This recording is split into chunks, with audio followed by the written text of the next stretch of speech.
just like bourbon. People don't know this tie-in. Like, you walk down a bourbon aisle or a tequila aisle, there's 500 selections. Like, do you think there's 500 distilleries? There's not. No, so, there's only like 150 I think right now. I grew up on Kentucky border in Cincinnati, Ohio, so I love bourbon. I grew up on bourbon, and it's funny how few bourbon distilleries there are, but how there's 700 down an aisle. So people don't put two and two together, that they're producing very similar spirits in one location and just literally bottling it different. So that's how I kind of geek out. I get to know them, I go in, research, and so you're one of those guys with the actual list in your hand, or? I have my phone. Yeah. On your phone. Okay. If I'm in a liquor store, I will never pick something up without researching it. Like, packaging is the craze in everything. Yeah. Wine is a perfect example.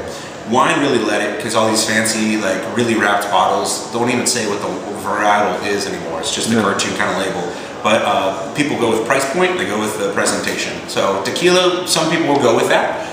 You see, we can all name bottles, and it's just like, what is that supposed to be? And then there's no research on it, or it comes from a mass-produced factory where there's, 3,000 grams or whatever coming from it. So, not that that's a bad thing. No, either, not necessarily. No, not necessarily at all, because there's not enough. So there's not enough distilleries at some point, so there has to be mass production. But you have to get beyond just the design and really get into the substance of it. So that's how I started.